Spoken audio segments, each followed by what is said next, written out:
So we are in the Sermon on the Mount. This is the 5th Sunday of Lent.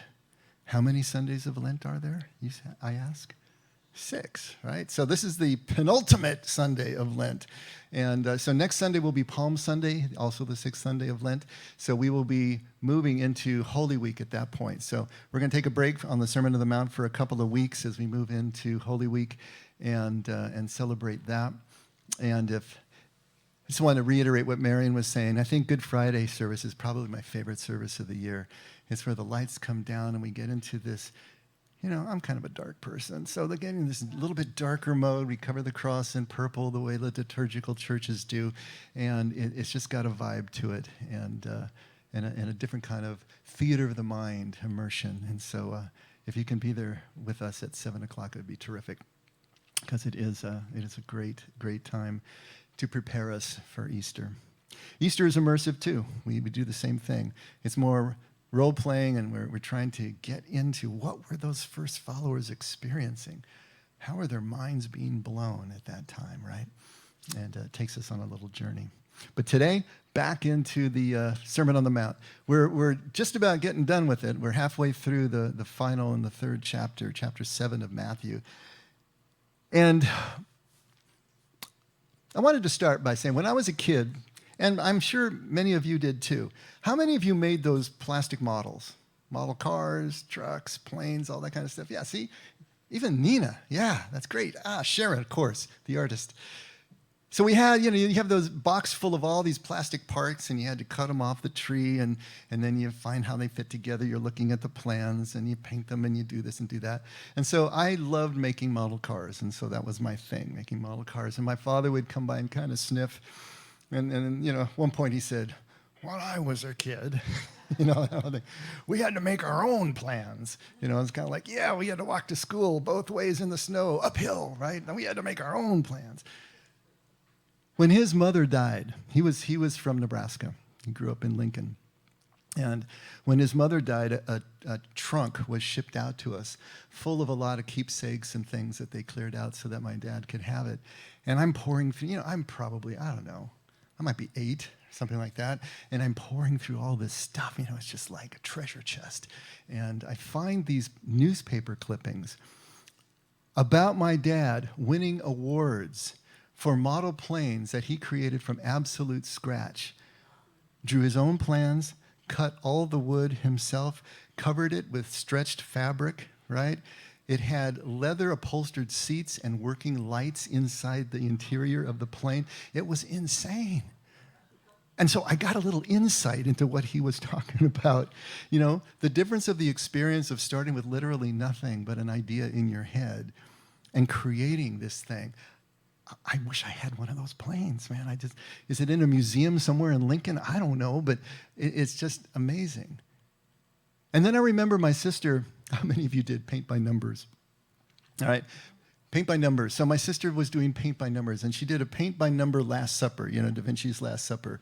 And you paint, you find all the numbers, and you paint and paint, paint. And she finally had this thing. And, when you stood about a block away, it looked like the actual Last Supper. Imagine the difference of experience of my sister painting by numbers and Da Vinci, the artist's experience of what he had in his head, what was happening as he mixed his own paints, as he crushed the elements and mixed paints and did everything on that fresco. Imagine what that experience was like as opposed to paint by numbers. You see, Jesus is trying to take us from a paint-by-numbers experience in our spirituality to the actual artist's experience that starts from some place that we can't even describe, that we can't even put into words, and flows through us onto some sort of medium that others can appreciate and experience themselves as well. You can't even really talk about or express the creative experience. Those of you who are artists, those of you who have created anything, you know this, musicians, whatever. Something happens and you end up standing back and wonder, where did that come from? Where did that idea come from as a writer, as anything? It's almost as if it came from someplace else and flowed through you. And when you're in the flow of that creative experience, it's almost out of body sometimes. How do we express that? See, Jesus is trying to get us there. Get us away from the paint by numbers, the obedience of certain rules and codes, because the two are as different as the ends of the earth. He knows we need to get there. He knows we need to graduate from mere obedience, from mere conformance, to a transformance that takes us into a new identity and a sense of meaning and purpose that really can't fully be expressed because it is so otherworldly. And by contrast, the Pharisees of his day had created a paint-by-numbers religion. They had created a paint-by-numbers righteousness. And that's what they were imposing on all the people, this paint-by-numbers spirituality. And Jesus was having none of it. He was pushing against them at every possible place. And within the Sermon on the Mount, right in the 20th verse of chapter 5, he says, unless you exceed the righteousness of the scribes and the Pharisees, you will in no way enter the kingdom of heaven. And this is what he's talking about. This paint-by-numbers religion, this paint-by-numbers spirituality, if we don't exceed that, we will never experience what the artist experiences. We'll never experience that creative flow. What happens when we're really in this place? And the Pharisees had it wired. They had it down. They had extracted 613 laws from the first 5 books, the Torah. And half of them were positive and half of them were negative. These are the things you do. These are the things that you don't do. And if you just put all this together and keep it just perfectly, then it's a mathematical equation. You know, A plus B equals C. And Jesus is breaking that all down. Remember in the first chapter, chapter 5, actually verse 21, the next verse, right after Jesus says, you got to exceed this kind of righteousness, this mindset. And then he says, hey, you know, you think just because you didn't commit murder or adultery that you're okay, because the Pharisees would say you were. You painted within the numbers. You were painted within the lines. You're okay. But what he's trying to get us to do, instead of just stopping bad behavior, to realize that bad behavior is just a symptom, and to move beyond that and realize that the lack of connection that we have one with each other, the lack of relationship that we have one with each other, leads to the bad behavior. Go to the source. Find yourself way down deep inside. Why is it that you feel separated from one another? Why do you feel that someone is object enough, other enough, that you can kill, that you can cheat? How does that work? If we go back to the connection, find the connection, everything changes. And we're no longer obeying rules or laws. We're no longer worried or fearful of punishment if we don't. Like night follows day, this is who we are. Everything changes. In verse 44, he talks about loving the enemy. In that culture, it was kinship. It was like behavior that was the standard for acceptance. If someone was your kin, if they were of your tribe, of your nation, if they behaved the way you did, if they lived under the law the way you do, then they were acceptable. But if not, they were enemy, they were other. And you didn't have to respect them. You didn't have to treat them as equals, as human beings. And Jesus is saying, we need to move beyond that into an identification with everyone around us, to see that we are all equally loved. We are all equally children of God. We are all equally human. And let our behavior flow from there. Let our sense of kinship flow from there. He's trying to get us to graduate from that paint by numbers. Chapter 6, verse 1 is all about starting with the righteousness code of the Pharisees, giving alms, prayer, and fasting. And they had worked it out to the numbers again. This is how much you give. This is when you fast. This is how you pray. And now instead of stopping bad behavior, this is about doing the good behavior that then proves your righteousness. And of course, make sure everybody knows about it too. That's the other thing, so that we can be recognized for the things that we're doing. And yet, what does Jesus say? He says, retreat to a secret place. Move into solitude. Move into silence. Because it's there in that silence that the God who is also silent is connected with you. Why silence? Why solitude? What is that all about?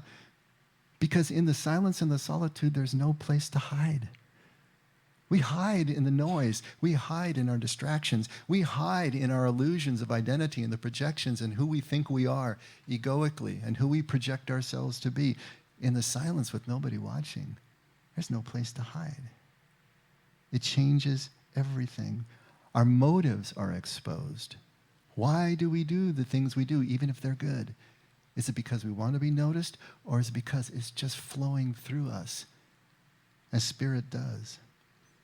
It's in the silence and the solitude that our true identity becomes revealed to us, not the one we imagine in our heads, but this deeper one that can't even be expressed. It can't be put to words, because as soon as you do, it becomes another egoic expression, and it's no longer the connection like that creative flow. And all of our acts from that point on become pure. They become part of that integrity of who we are becoming. In chapter 7, he starts talking about judgment. Judgment and the codes that they lived by were the litmus test of acceptability, right? It's kind of like, if you are as tall as the bottom of this sign, then you can ride my ride. If you follow these rules, if you do all this, if you're of this lineage, then you can ride my ride. But if you can't, then you're out, you're other, you're done, That judgment was the test of acceptability.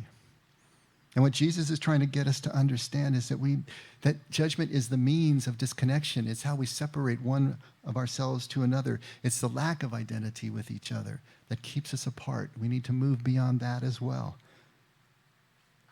At verse 9 in chapter 7, he's talking about stones and snakes, remember? If you who are evil, Bisha, right, unripe, still informed, not yet ready for prime time, know how to give good things to your children. When they ask for a loaf of bread, you're not going to give them a stone. When they ask for a fish, you're not going to give them a snake. How much more will your Father in heaven give good things to his children who ask? And this is all about the focus on the outward ritual, the focus on just the mechanics of religion, and moving beyond that to actually discern what brings life to us, what preserves life to us. To move into that place that we can tell certain things look good on the outside, but they're not really nourishing the spirit on the inside. They're not preserving relationships or life. To move again beyond the numbers. And then last week, chapter 7, verse 12, that golden rule, do unto others as you would have others do unto you. And we said, as soon as you understand it as a rule, you're cooked. Because once it's a rule, it's an obligation. Once it's a rule, it's either a tax, or it's avoiding punishment, whatever. But it has nothing to do with that experience anymore, that creative experience. The Jews understood whether it was formulated in the negative, and it predates Jesus by at least 100 years, or in the positive, as Jesus does, as a summary of all the law. Someone asked Rabbi Hillel, generation before Jesus, could he recite the whole law standing on one leg? And he says, sure. What is hateful to you, don't do to others. This is a summary of the law and the prophets. Now go and study. That was it. But beyond just being a summary of the law, it really is a deep statement of identity. Who we are, from which flows this kind of other-centered connection, is really what this is all about. A statement of identity, a statement of oneness and connection. If I asked you to define love, I'd get all sorts of answers. You might talk about it as a feeling. You might talk about it as behavior, loving behavior. But Merton said that what love really is, Thomas Merton, love really is identity with the other. That when we are so one with the other, that what we do to them is as if we did it to ourselves. Everything changes. We are no longer painting by numbers. We're no longer following rules or obeying anything. If the other is as if ourselves, that line is so blurred, then the behavior just follows like night follows day. This is where Jesus is trying to get us. And then we move to verse 13. Let's take a look. Matthew 7, verse 13 and 14. He has just finished giving us the golden rule. Do unto others as you would have others do unto you. And then he says, enter through the narrow gate. For the gate is wide and the way is broad that leads to destruction. And there are many who enter through it. For the gate is small and the way is narrow that leads to life. And there are few who find it.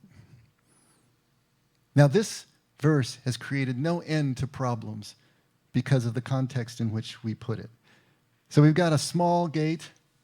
He calls it narrow at first. He calls it small later. And a narrow way. What is he talking about? What's the meaning? What he is talking about here is he's making a comment. Remember we said everything in verse 7 is all of a piece. It's all driving toward this summary that we call the golden rule. Now he's making a comment about this whole process, this whole way, this whole graduation from paint by numbers to a creative, artistic experience. And then he's telling us that few find it, right? He's commenting on, he's warning about the reality, the difficulty of what is actually required to do what he's talking about doing. To make this switch, to graduate past obedience, to be able to actually transform, understand ourselves from the inside out so differently that our identity is actually changed, that we see life in a completely different way, that our very worldview changes, the ground on which we walk changes. He's saying this is really difficult. And few are actually going to find it. What is actually required to do this? Jesus is, throughout his ministry, brutally clear that following his way is hard. Take a look at Luke 14, starting at verse 26. Just listen to this whole passage and see if you can get what he's talking about. He says, if anyone comes to me and does not hate his own father and mother, and even though senah in Aramaic means to prefer less, it doesn't mean a malicious hate. Still, anyone who comes to me and does not prefer less his own father and mother, wife and children, brothers and sisters, and yes, even his own life, he cannot be my disciple. Whoever does not carry his own cross and come after me cannot be my disciple. For which one of you, when he wants to build a tower, does not first sit down and calculate the cost to see if he has enough to complete it? Otherwise, when he has laid a foundation and is not able to finish, all who observe it begin to ridicule him, saying, this man began to build and was not able to finish. Or what king, when he sets out to meet another king in battle, will not first sit down and consider whether he is strong enough with 10,000 men to encounter the one coming against him with 20,000? Or else, while the other is still far away, he sends a delegation and asks for terms of peace. So then, none of you can be my disciple who does not give up all his own possessions. Okay, so you're standing in the Judean countryside or the Galilean hillside, and Jesus downloads this thing, lays all this stuff on you. How enthusiastic do you think you're going to be to want to follow what he's selling here? And remember, this hits us not in the way that it would hit them right in the face culturally, because of, he's talking, the imagery is coming out of their culture. Family was everything. How in the world can this be true? Is there any wonder why those who did follow Jesus were the ones who are already stripped down by life, those who were already disenfranchised, those who were poor, those who were sick, injured, the outcasts of their society and culture, grief-stricken, guilt-ridden, heart-sick, depressed, stressed, all of those things.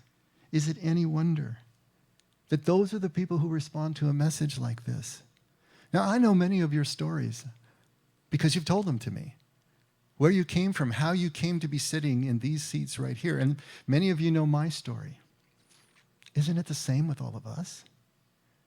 Wasn't there something that broke us, tore us down enough? That's something that like Jesus is talking about sounded like a good idea? Because those of us who are invested, those of us who have our own means and are still living by the illusion of our own self-sufficiency, how many of us are going to give that up willingly to do what Jesus is talking about? Brutally again, Jesus said, it's easier for a camel to go through the eye of a needle than for a rich person to be able to enter the kingdom. Not riches just in wealth, but riches in the egoic illusions that they hold about themselves and how they see going forward makes sense, what they rely on. Because to willingly give up your source of power is just about impossible for a human being to do. When the illusions are broken down, that we can begin to walk past. But for almost every one of us, something needs to happen. And even the rich who come to Jesus, there is a longing in their soul, there is a heart sickness that is still driving them past their riches materially to look at what Jesus has to offer. So here in Matthew 7, verse 14, Jesus is just flat out saying, very few of you are actually going to do this. You're actually going to do what is required. But see, now we misunderstand his saying here. Because for us, the context here as Western Christians is always about the afterlife. We're always about heaven. We're always about avoiding hell and obtaining heaven. And that's the context that we put all of Jesus' teaching into. But as soon as we do that, we're misinterpreting what he's saying. We think the broad way is leading to hell. We think that the narrow way is leading to heaven, and very few people are going to go there. And that changes everything about our view of God. It changes all the calculus about the way that we look at life. Really? Are most people going to hell? As you're sitting right there, take a look at the person to your left and the person to your right. At least one of you is not going where you want to go. Maybe both of you. Is that really what this is all about? Is this the God that we have that creates billions of people, mostly as fodder for hell? And I know we say something like, well, God's ways are not our ways, and we can't think the way God thinks. We can't reason and logic and question God. But Jesus shows us how to do that. He just did. He said, hey, those of you who are still imperfect know how to give good things to your children. How much more will your Father in heaven give good things to those of you who ask? He's using that kind of logic. He's using that kind of common sense. He's showing us a God that doesn't act this way. He doesn't act this way. And he said, I and the Father are one. We're missing the boat here. When we put the context in the afterlife, we're going to miss everything that Jesus is trying to tell us. That's not good news. And even if you say, well, the good news is that I can be saved. Well, how sweet is that salvation if you know that most of the people that you know and love and care about are not going to have the same opportunity that you do? Well, it's their own choice. There's a rub there that I can't get beyond. It's up to you to figure out how you get beyond it. And I can't tell you how heaven and hell work. I have no idea. I can't even tell you if heaven and hell exist in the way that we understand those terms. And nobody else can either. It's just something that we can't know. It's impossible to know. Fortunately, we don't have to have all that figured out in order to just follow Jesus at his word. Because this is not what Jesus is talking about. Jesus' context is not about the afterlife. Jewish context is not about the afterlife. There is no theology. There is no doctrine in Judaism about the afterlife. You can basically believe whatever you want to believe. And when Jews talk about salvation, they're talking about spiritual liberation right here and right now. Jesus' context is kingdom, and we think kingdom is heaven.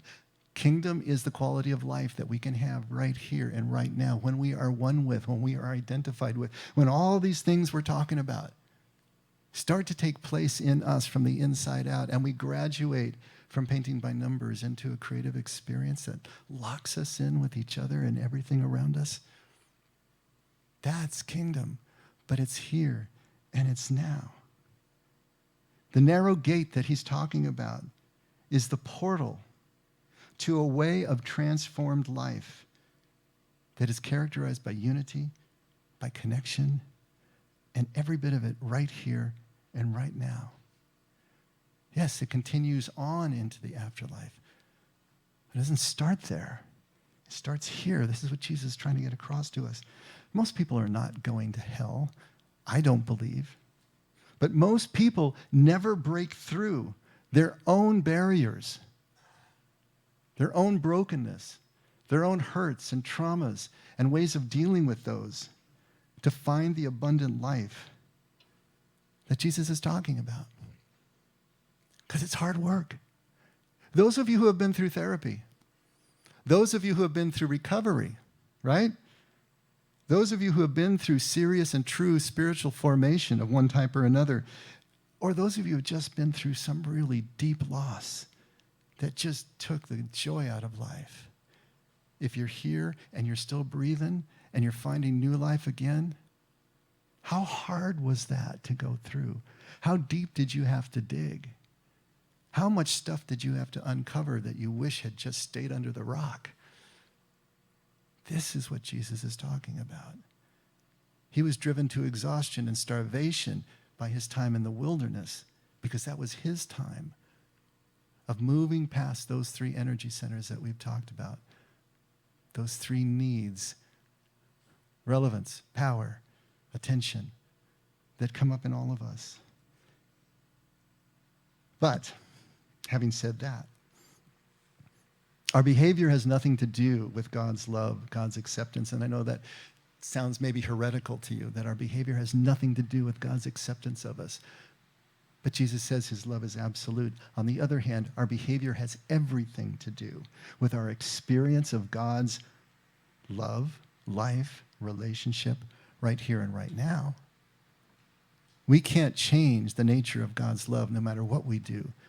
But what we do changes our ability to receive it, to be aware of it, to make it actually operational in our lives, to change something so that we can be saved, quote unquote, the way the Jews understood salvation, to be liberated here and now, to become free from all the obsessive compulsive thought and behavior patterns that arise out of our unconscious emotional programs for happiness, that are answers to being deprived of those three energy centers: survival and security, esteem and affection, power and control. We all want those things. And if we don't get them, this is what happens. How do we work through them? How do we know if we're actually moving through the narrow gate? That we've moved through the narrow gate, the small gate, that we're on the narrow way? How do we even know if we're anywhere in the vicinity, the ballpark? Let's ask ourselves 5 questions. The first one is, what is this gate? What is this gate all about that he's talking about? Does it have anything to do with anything more than just a simple gate on a hinge? Let's take a look at John 10, 1-9. He says, "Truly, truly, I say to you, he who does not enter by the door or by the gate into the fold of the sheep, but climbs up some other way, he's a thief and a robber.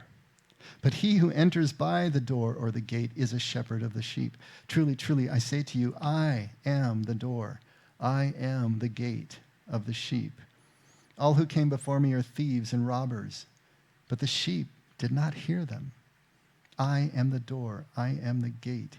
If anyone enters through me, he will be saved and will go in and out and find pasture." Jesus is the gate. The gate is a person, not a thing. And we've talked about this before, but ancient sheepfolds were just rude structures that were just piled up with anything that was around, usually built into the side of a hill, so that you only had to build 3 other sides. And they didn't have to be very tall, because sheep are not the brightest bulbs on the tree. You know, they'll respect whatever lines that you set for them. And then a space was just left open. And the shepherd would literally sleep in that space, and the sheep wouldn't jump over him because he was the door, he was the gate. This is the imagery that Jesus is bringing up for them, and they all understood this. He is the door, he is the gate. There is only one door. There's only one gate. If you go by any other way, you're not going in and out legitimately. You haven't gone through this grind that we're talking about here, the difficulty of the way that strips everything out and allows us to be able to just be. So there's no shortcuts. Take a look at Matthew 7, 13 and 14 again, but this time in the Message paraphrase. You have to look at your insight. I don't think you have the Message back there? You can put it up then, Matthew 7, 13 in the Message. He says, don't look for shortcuts to God. The market is flooded with surefire, easygoing formulas for a successful life that can be practiced in your spare time. Don't you love that? Don't fall for that stuff, even though crowds of people do. The way to life, to God, is vigorous and requires total attention. Bravo, Eugene Peterson. He just nailed it there. The gate is a person. It's a relationship to a person that changes things for us. But then we got to be careful here too, because we're also going to misunderstand as modern Western Christians. And we're going to say, well, Jesus is a theological understanding. I have to understand him theologically just this way. I remember early on when I first came to an evangelical church and people were railing against Mormons, against LDS.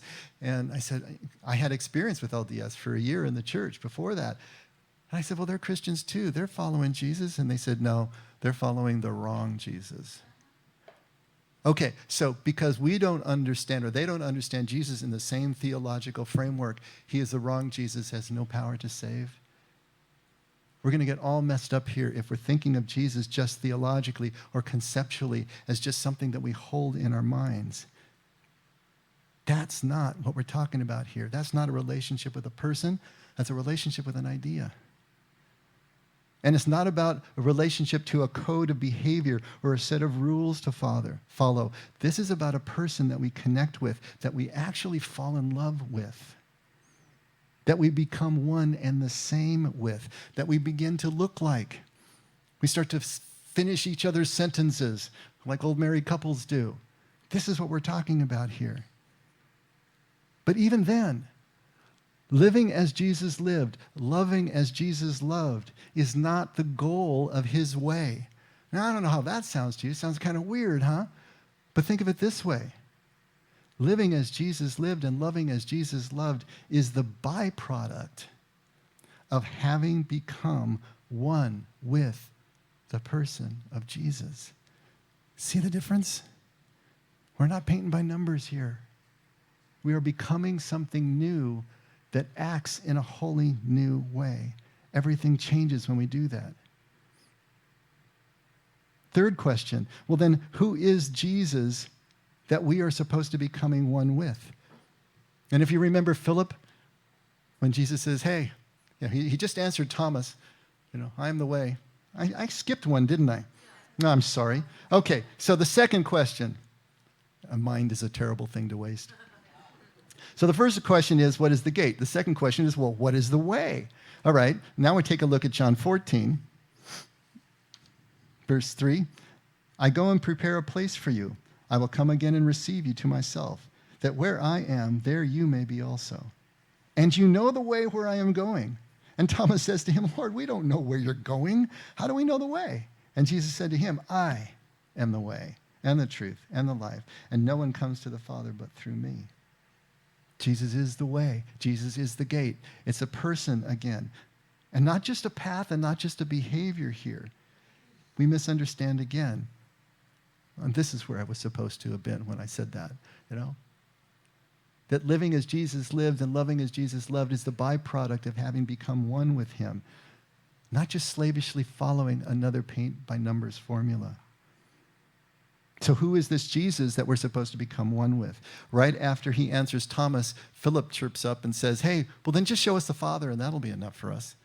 And you can just see Jesus smacking his head. How long have you been walking with me, Philip? How many years now and you still don't get it? You still don't know who I am?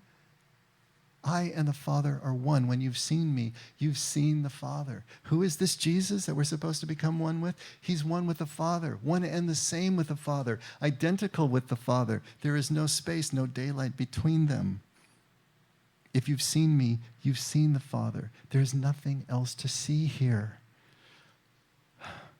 This is who Jesus is. To be one with Jesus is to be one with the Father. If A equals B and B equals C, then A equals C, right? It's the same thing here. This way of Jesus is living in identity with the Father as Jesus did himself. And if that sounds heretical to you, remember, right after this, Jesus says, those who believe on me will do the things that I do and greater things than these. This is not beyond us. In John 17, the whole prayer is about, Father, make them one as you and I are one. We're supposed to be one. And since we can see Jesus and we can see what he does, we become one with him, not just slavishly following, but actually moving into what animates him, just like we said at communion. To take into ourselves the essence and what animates us makes everything change. Why is this gate and why is this way narrow? It's because of our intolerance of uncertainty. Remember when we said all the emotional disturbances, all the emotional disorders result from an intolerance of uncertainty and everything that we have to do to try to create the illusion of some sort of certainty. It's the fear of the unknown. It's the unwillingness to leave the illusion of security that we have built up in the familiar, in the material. It's the unwillingness to do the hard work of drilling down into our unconscious, those source of all those programs, the compulsive thoughts and behavior patterns. Most people are just unwilling to take the risk. They remain defended. And as long as they're defended, they never find the freedom of fearless vulnerability. Can't do it.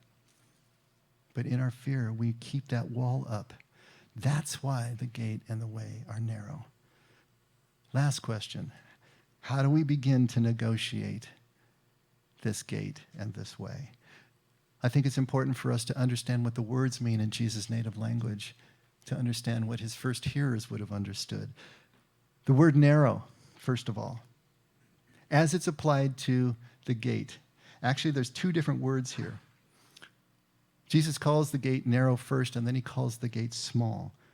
So when he says a small gate, the word there is katina. And it literally means thin or frail, subtle. That's a good one. Subtle, delicate, ethereal.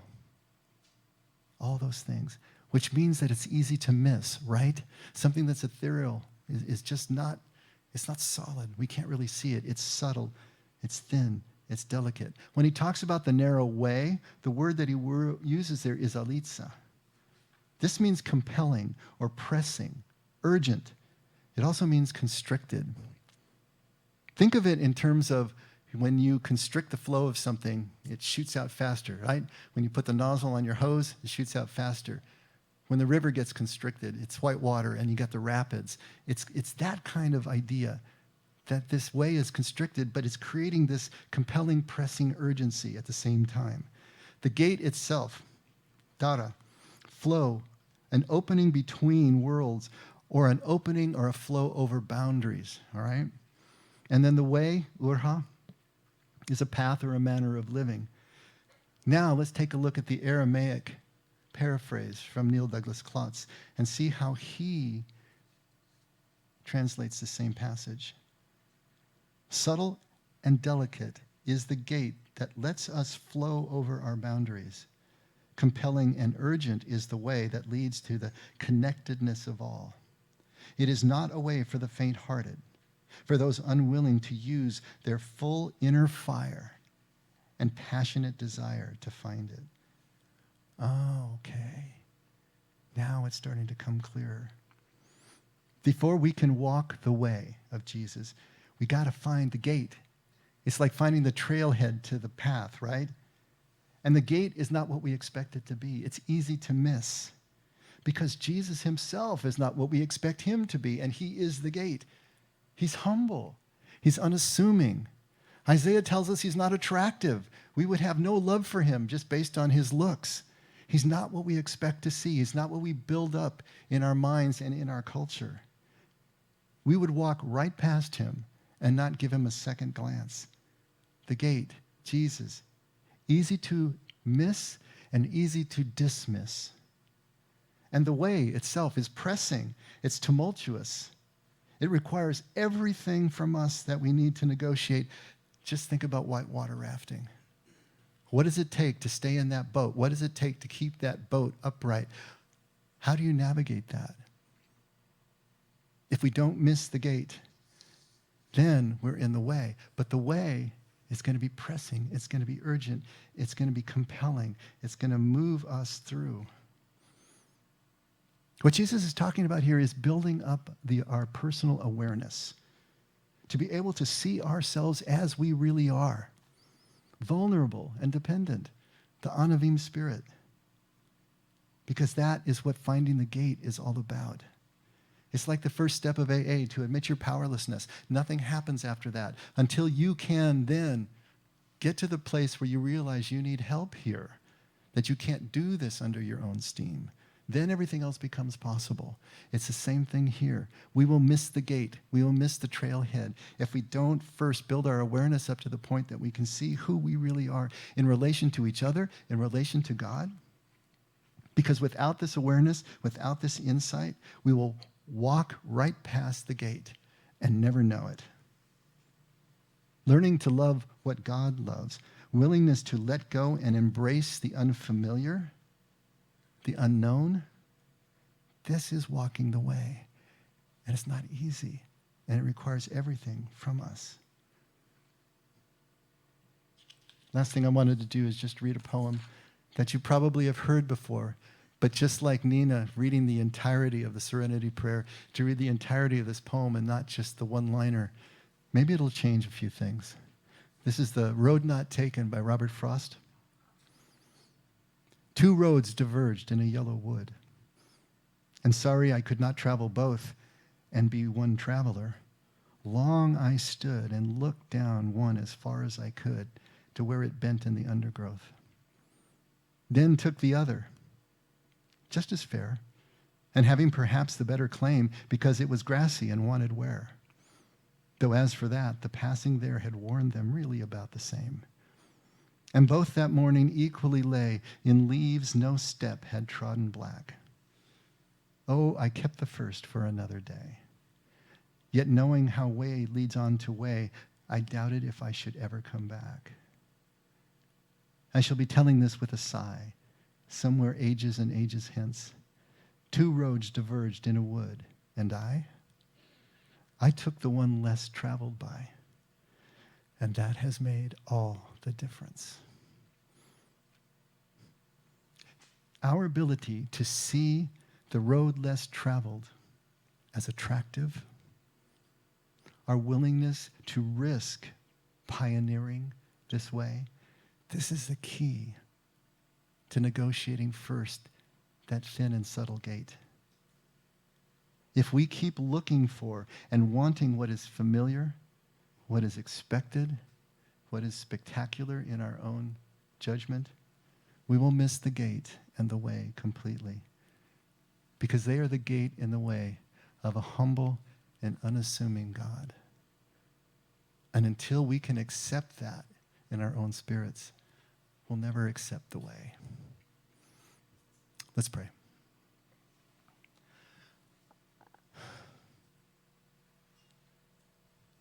Again, Father, obviously you know how difficult this all is for us. Help us to be those who are willing to do what is required, to move beyond our fears, to move beyond the security of the things that are familiar for us that we built up in our lives so that we can move into this space that you have, this incredible freedom, this incredible experience of the flow of your love and your spirit. That's what we want, Lord. But we're afraid, and we hold back, and we stay defended. Help us to chip away at that little by little in whatever way we can, not all at once, but taking steps in that direction always, so that we can meet you where you really live and experience everything that you have for us. And as we prepare for the new life of Easter, Lord, I pray that this would be more and more on our consciousness, in our intention to continue to do this. Thank you, Father, for everything that you do. Never let us forget we can only love because you've loved us first. In Jesus' name, amen.